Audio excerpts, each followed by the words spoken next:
Hello, and welcome to the podcast where friends discuss environmental policies from around the planet.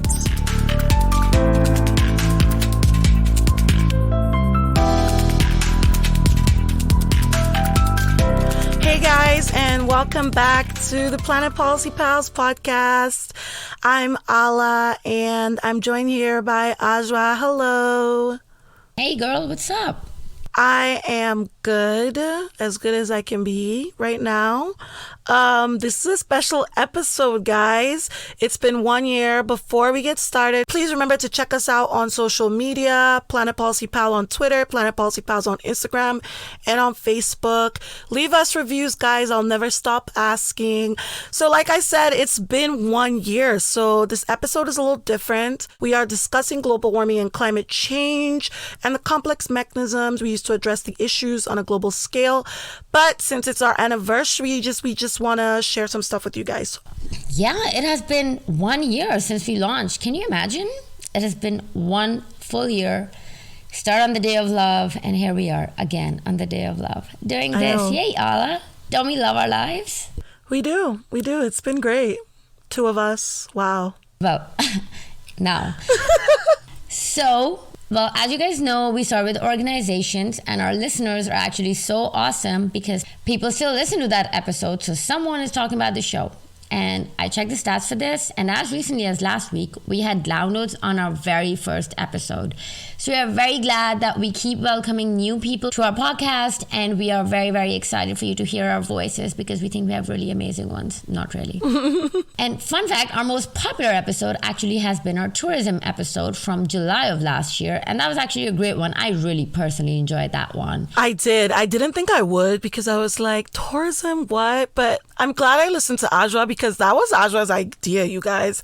I was kind of against it, but I'm glad we did it, and I'm glad Ajwa pushed for it. It was a good episode. Yeah, I mean, it's just amazing. Okay. We have been listened to in 48 countries. I know. Isn't that crazy? Yeah. You know, worldwide. You can call me Pitbull now, girl.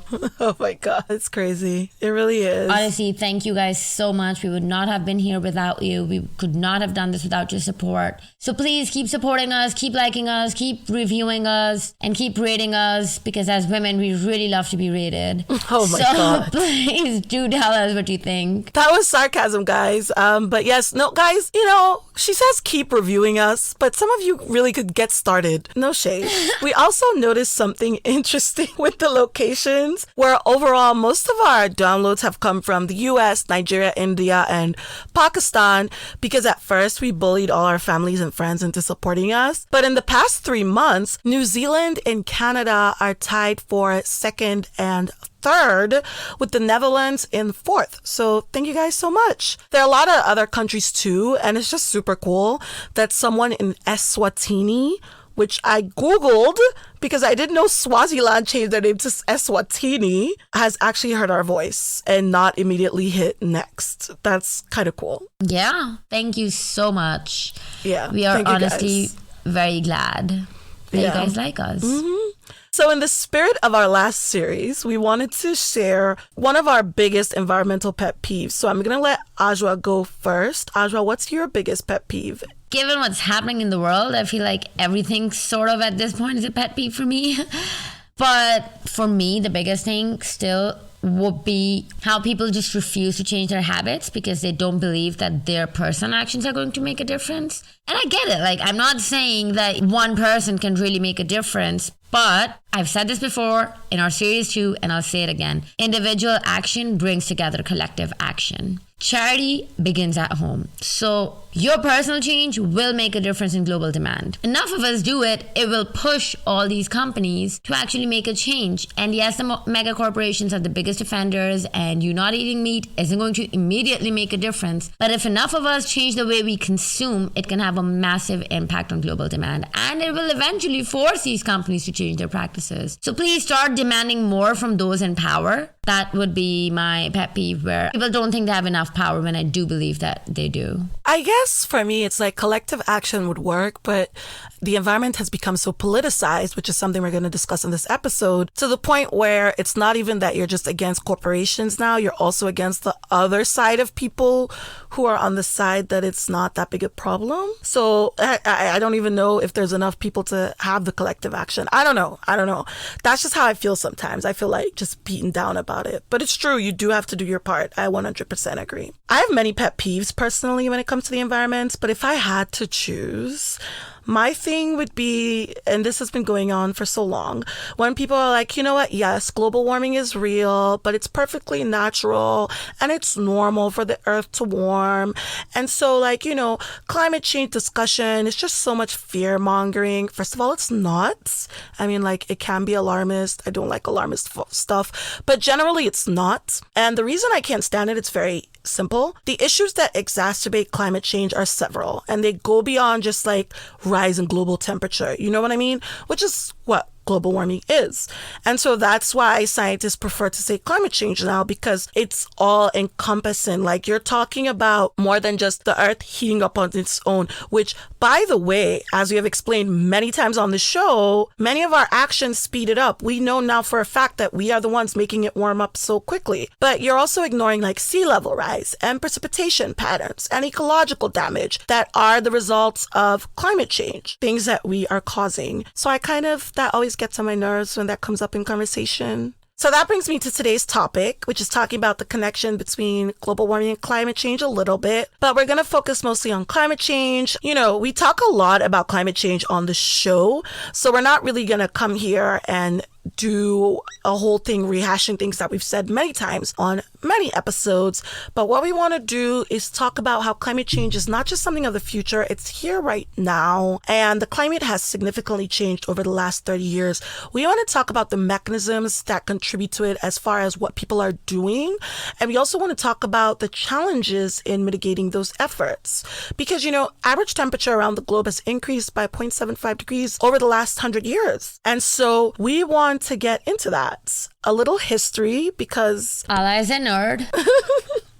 Guys, I fight to add history to every episode. But it took us nearly a century of research and data to convince the vast majority of the scientific community, not even just regular people, that human activity could alter the climate of our planet. And everyone is still not convinced. So, like I've told you guys before, there were all these experiments proving the existence of warming in the late 1800s. If you want to know a few of them, check out episode, I want to say 34. I mentioned like 2 of them. Links in show notes though, they break it down, so read away. In the 1930s, a British scientist that I've not mentioned before, Callender, tried to prove that the US and North Atlantic region had warmed as the Industrial Revolution was ongoing, but people were not having it. He did show like some correlation though. And then I'm just going to go ahead and skip to the 70s because that's when the drama came and that's what's interesting. Do you remember Ajwa in Son's class, how much she liked talking about climate change discussions in the 70s? Son absolutely loved talking about the 70s, the laws,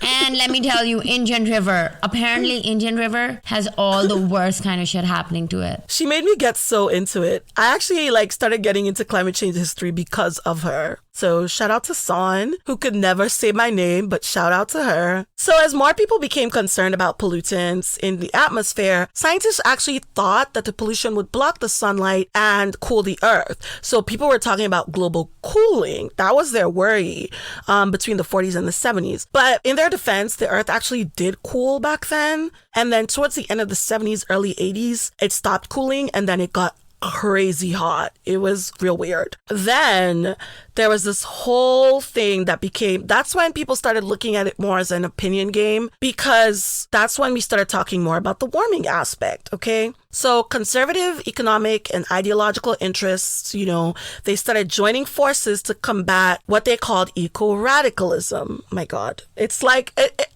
really could be 2020 all over again. 2022 even could still be the 70s. It is exactly that, girl.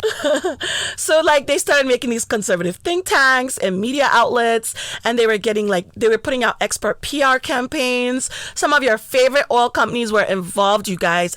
As recent recent as the 2000s, some of them were involved. And of course, they were at the forefront, you know what I mean?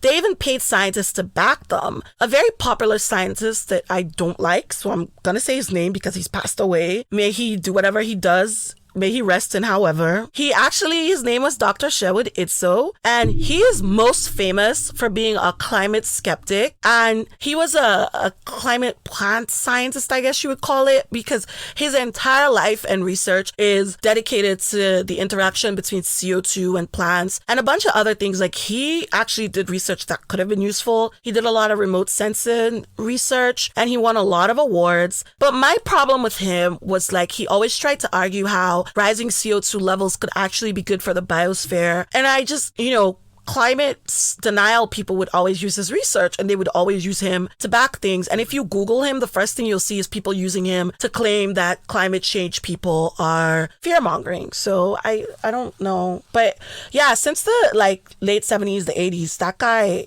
that's what he was doing. So that's just an example. And in fact, in 1981, a survey found that more than a third of American adults claimed that they had heard or read about the greenhouse effect. It was getting really popular, which brought us to 89 when we had the IPCC established, and then the Kyoto Protocol in 1997. If you guys don't know what both those things are, I will refer you to episodes 1, 5, and 25 because we've talked about these ad nauseum. That was not a plug at all. Something interesting you should note is that the Kyoto Protocol was actually signed by Bill Clinton, right? And it was calling for reduction of the emission of 6 greenhouse gases in 41 countries, plus the European Union, right? But after he took office, President George W. Bush was like, not on your life. The U.S. will not be implementing this protocol. And that's just how everything has gone and keeps going till date. A Democrat gets in power and says, we'll join the fight to reduce emission. A Republican gets in power and says, not on your life. Whether they believe or not, you know what I mean? And it's so funny because George W. Bush's own father was one of the people he was the person to reinvent the Clean Air Act as we have it today. He is the reason that we have stricter emission standards in the US. So it's just so crazy how it became more and more politicized to the point we have it now. Girl, everything is politicized. Come on. Are you surprised? Yeah. I feel like I say, are we surprised? Quite a bit. In this 1 year, I have said, are you surprised at every mind-blowing information you've thrown my way? Because somehow, I'm just not surprised anymore. Are you surprised? I'm almost never surprised at this point. And then she does not want to be an alarmist, guys. I don't want to be an alarmist, guys, because I feel like alarmism just ends up backfiring. She's like, I'm not surprised. Half of our rainforests are gone. I'm not surprised our sea levels have risen. I'm not surprised millions of people face flooding every day. But let's not be an alarmist. We're fine, guys. Yeah, exactly. No, but I completely 100% agree with that approach as well. I think to bring about long-term change, I do think alarmism isn't going to help anyone. That is very true. Corona came in with alarmism, and guess where that got us? Nowhere. It's because people are so stubborn. The more you tell them something, the more they are like, no.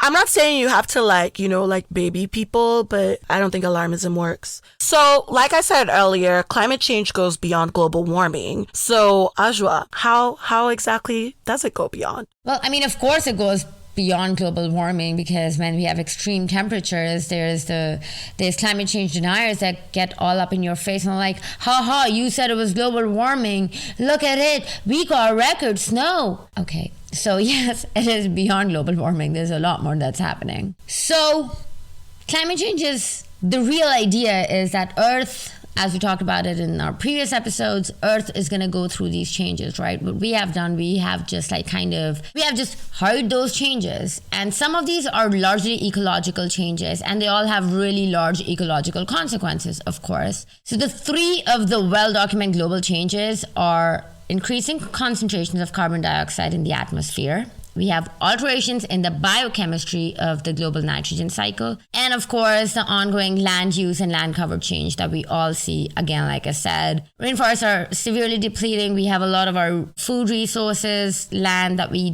can't even use anymore.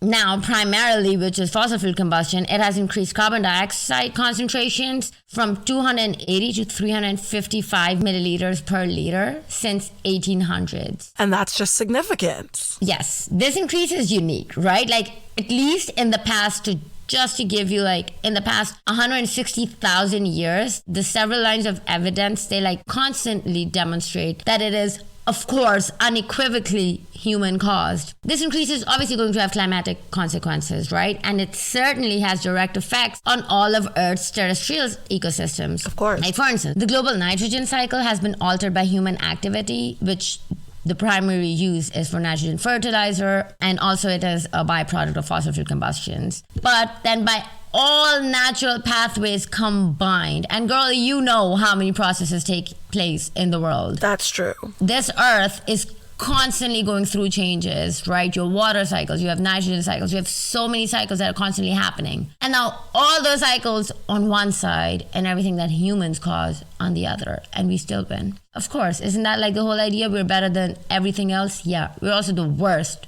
than everybody else. She's like the worst.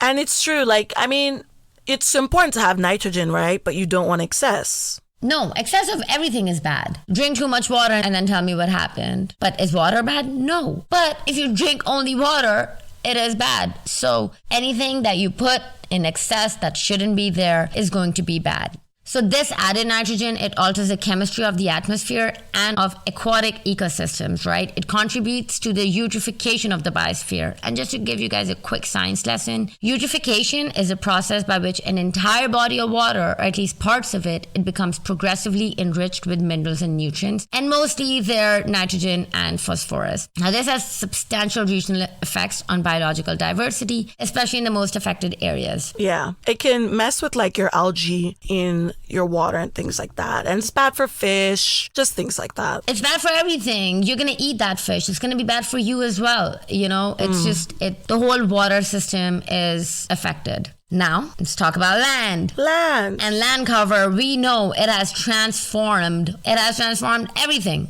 Our rainforests, our mountains, our deserts, everything does not look like it did before. No. This in and of itself probably represents the most important components of global change now, and it will for a few decades to come. It has actually profound effects on biological diversity on land and on ecosystems downwind and downstream of affected areas. So basically, any clear dichotomy that was between pristine ecosystems and human-altered areas that may have existed in the past has completely vanished, and ecological research should really account for this reality. Again, I know you don't want me to be an alarmist, but come on, girl.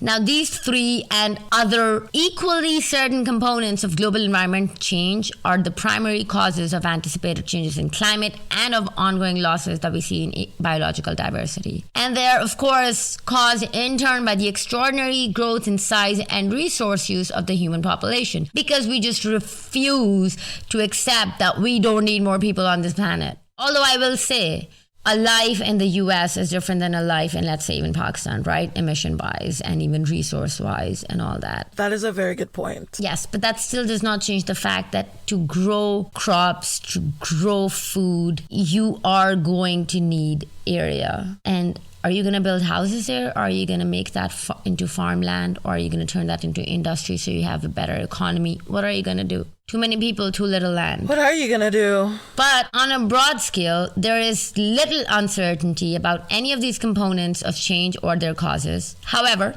like I said, much of the public believes the causes, even the existence of global change, to be uncertain and contentious topics, right? Like a lot of people are like, okay, but not my meat. I'm throwing shade, girl. Every single thing that we do has an impact. And I'm not telling you to completely stop living your lives and just like sit in the dark and go live in a desert. No, live your lives, of course. But any small little change that you can do or you can bring, please try to do it. Just small little changes. I'm not even saying turn your life life upside down. No. Small little changes by a lot of people is going to have way more impact than one person completely stopping to eat meat, right? So let's all just play a little bit that we can. Listen, guys, this is our home. Where do you think we're going to go? We ain't that rich to get in a spaceship and find another planet. That is 100% true. So by speaking out effectively, we can actually help to shift the focus of public discussion towards what can and should be done about global environmental change. Yeah, we do have to speak out, like Ajwa says, the collective action thing or whatever she believes in. Okay, girl. This is all about shade today. I believe in it too. Like Ajwa said, collective action is important, but we also have to understand, like, one thing we always say is that climate change is already here, but a lot of people talk about climate change. When they talk about it, they think of it in terms of the Western landscape and, you know, like the Northern Hemisphere, and they don't talk about the global South because they forget that climate change aggravates the effects of population growth, poverty, and rapid urbanization. And it's beyond just rising temperatures, like Ajwa has explained. So changes in rainfall pattern, they don't spread evenly around the globe. Around the tropic and in the northern part of the Northern Hemisphere, you're going to see a difference. So where developing countries are located, rainfall is likely to reduce a lot and then increase in certain seasons. So there's a huge difference. Small changes in climate change can cause huge environmental disasters. For example, rapid desertification. So national economies in developing countries are very sensitive to climate change because they tend to depend on agriculture and forestry. And when they do start to then get into the industrial phase, they do tend to use those raw materials a little more. That's why it's kind of privileged when we talk about climate change ruining the world and disaster coming without recognizing that the disaster is already here for a lot of countries experiencing the extreme effects of climate change. A good example is when you think about monsoon season failing and people in certain countries having to wait another year for rain that they need for agriculture and water. When El Nino and La Nina cycles have large impacts on places like Asia and Latin America, when it doesn't happen, the rainfall pattern gets thrown off and the people there will suffer depending on where they live and what their involvement in agriculture looks like. For example, due to floods and droughts in Kenya during the 1997 to 2000 El Nino and La Nina, the economies lost up to 22% of the total GDP.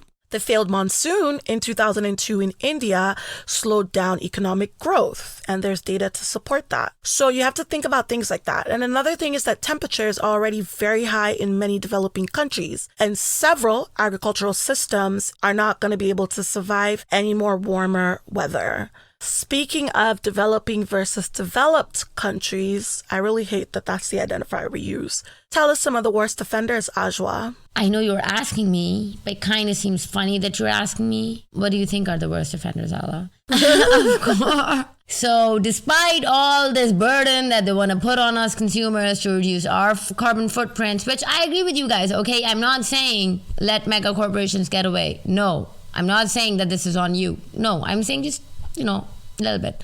By the way, fun fact, just 90 companies around the world have been responsible for nearly 2/3 of greenhouse gas emissions from 1880 to 2010. That's insane. Yeah. That's just a small fraction of companies if you think about it around the world, especially now that everybody online is trying to start their own business. Yeah, the people who did this study, they did it at the Climate and Energy Program at the Union of Concerned Scientists.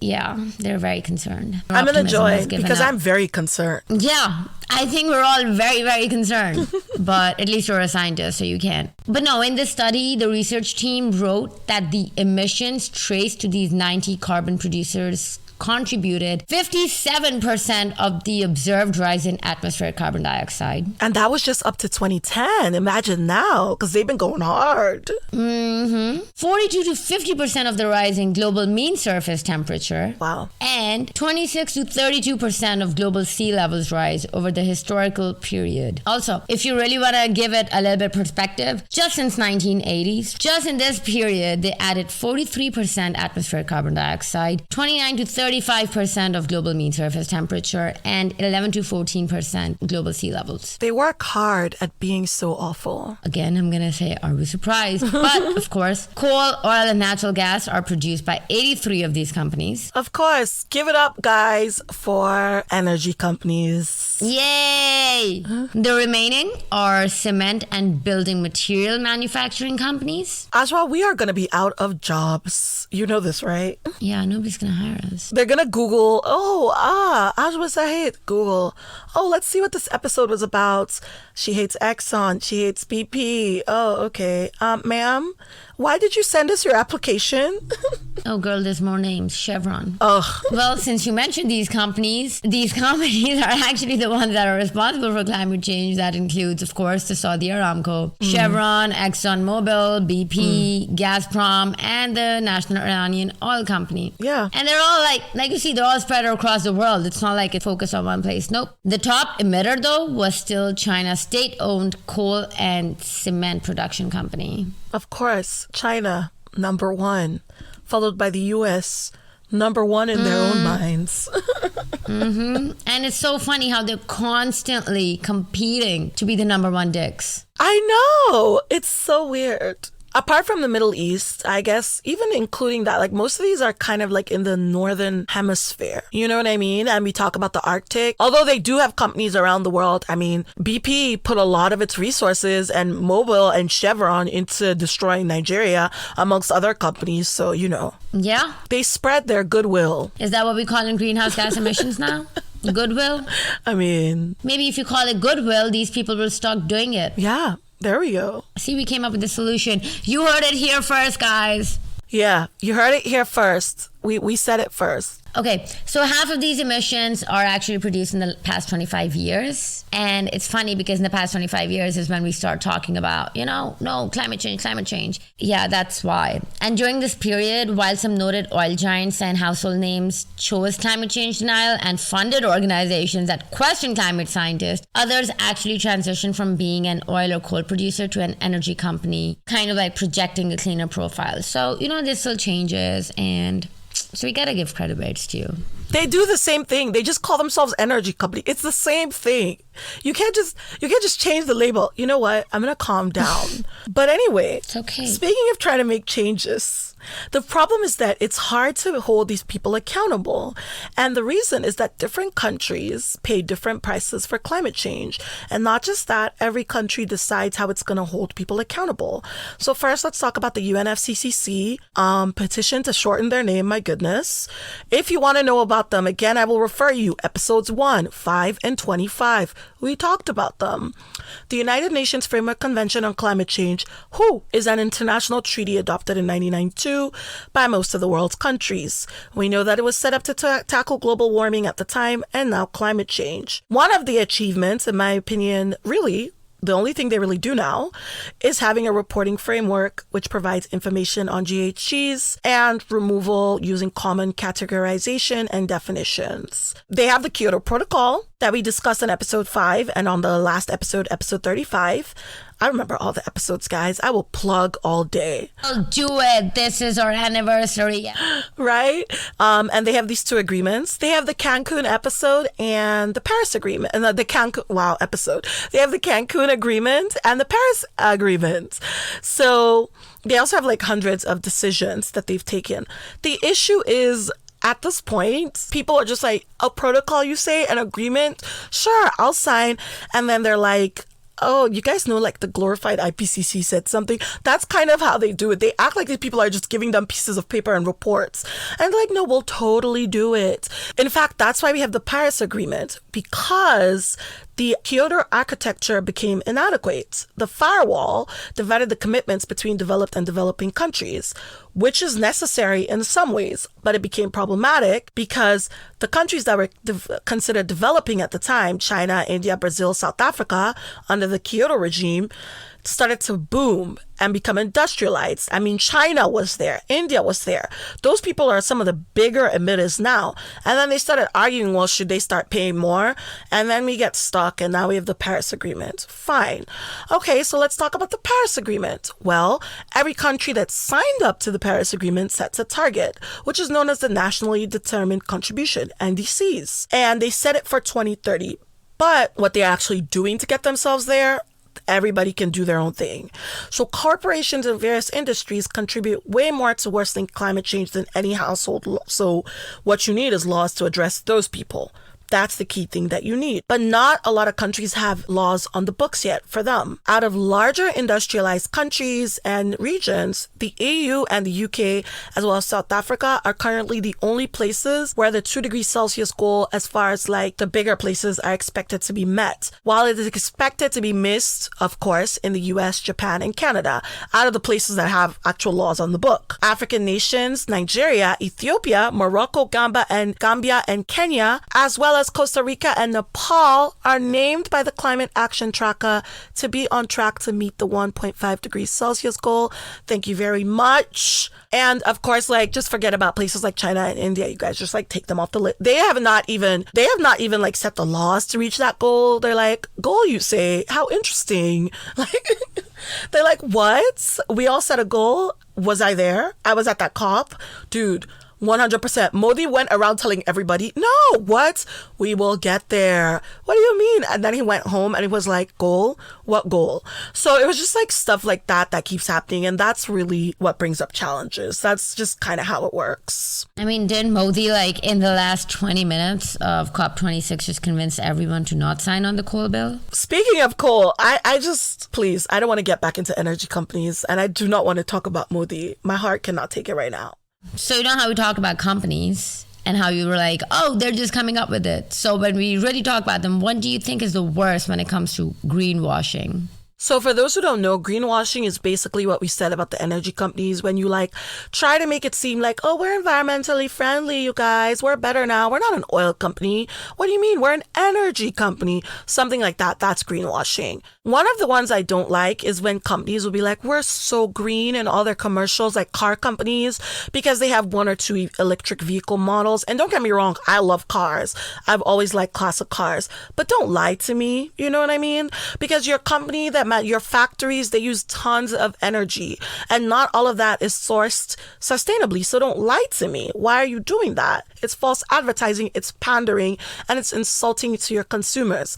However, that's just like, you know, a little pet peeve in a way, because the worst greenwashers, in my opinion, are the people that try to sell the devil that is called clean coal. Clean coal is not real. Get the fuck out of here with that. That's not a thing. There's no such thing. Clean coal is not real. Okay? Come on. Did you not hear the Indian minister telling us how there is such a thing as clean coal? Please. You know what clean coal is? I'll tell you guys. All they do is they take the most harmful substances like the sulfur dioxide out of the smokestack, but it's still in the coal ash that's left behind. Plus, even the most efficient coal-fired power plants only operate around 44% efficiency, meaning that 56% of the energy content of the coal is lost. And these plants emit 15 times more CO2 than renewable energy systems, and twice as much as CO2 as gas-fired power plants. So they're even worse than natural gas plants. There's no such thing as clean coal. It needs to be stopped, you guys. I don't want to hear about clean coal anymore, okay? And that's where I'm ending the episode. Anybody bring up clean coal to me, and we're going to have a serious problem, all right? Do it. Anyway, as always, it has just been wonderful talking to you guys. We have so much more coming up this series, and I'm enjoying it so much. Really, thank you guys. I do want to let you guys know we promised interviews, and they will be coming up soon. I'm going to highlight one of the guests that we'll be having on very soon. Her name is Rashida Green. She's an environmental justice advocate that's very passionate about ending incarceration, food insecurity, and just promoting a healthy, sustainable environment. She's actually the creator of the Crossroads podcast, which I love. She interviews these notable activists. She talks about a lot of work in the urban sustainability space. She interviews a lot of really cool Black environmental activists. Everything. I think she had like Steve King on there.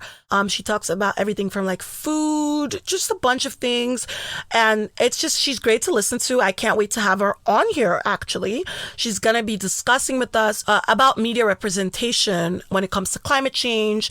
Like Ajwa said, collective action is important, but at the same time, when we talk about it in the media, we tend to hear about personal responsibility, or when we talk about who's going to be affected, we don't always talk about vulnerable communities. And I think if anybody knows about that, it will be Rashida Green. So we're going to have her on here to teach us a little something. Yeah, she is a very, very cool person, guys. You will be very excited. Yeah. I'm very excited. Anyway, guys, for you, please tell us if any of you have made any changes recently, even if they're very tiny, like so much so like, oh, I don't use a straw anymore and I just drink straight from the glass. Please tell us what you have been doing. We would love to hear it. And honestly, get some ideas that we can probably incorporate into our lives. But don't tell Ala to stop eating her meat. I want to say on this podcast, on episode 9, I promised you guys that I would cut red meat. And I just want to say I rarely ever eat red meat, you guys, not only for my health, but for the environment. And I try to use a lot of like renewable products. So in my personal life, I'm actually very conscious when it comes to environmental products. Okay, well, you know, we're proud of her. So any changes that you guys have made, we also want to be proud of you. So please let us know. The organization that I really want you all to check out is the Center for Climate and Energy Solutions. It is a nonprofit organization that works with policymakers, businesses, and other stakeholders together to forge successful solutions to the pressing challenge that we have, which is called the global climate change. The C2ES, it works very closely with policymakers and stakeholders so that they can promote pragmatic, effective policies at the state, national, and international levels. They're really working to reduce greenhouse gas emissions and promote and accelerate the green energy transition, as we know that policy actually makes a big difference. So they kind of want to work to strengthen adaptation and resilience to climate impacts and actually facilitate the necessary financial investments to do so. So they're actually pretty cool. Do check them out. But that is our episode. Thank you so much for hanging out with us, you guys. We love doing this. We have been doing this for a year. We're very excited that this was our anniversary episode. So we were a little more casual than we usually are, but we absolutely love it. And we're really excited about today. And it means everything that you guys are supporting us and you keep listening to us. And you got us here through an entire year. Can you imagine if we had 3 listeners, we probably wouldn't have been doing this. Actually, probably would have. We are actually very, very, very happy and very glad and very thankful and very grateful that you guys have been here. You guys have been supporting us. Please keep doing so. Please let us know about anything that you want to hear, anything that you don't like. Let us know. We do take constructive criticism. We'll take it. With a grain of salt, but we'll take it. But please, we would like for you guys to leave us reviews. Allah will never stop asking. I won't. Rate us, leave us messages, and we will respond. We promise. Next week, we're going to be talking about ozone depletion and how it affects the biosphere. So we're looking at ecological damage amongst plants and animals. I know we talk about ozone all the time, but we're really going to get into the biosphere of it all, you guys. Yeah.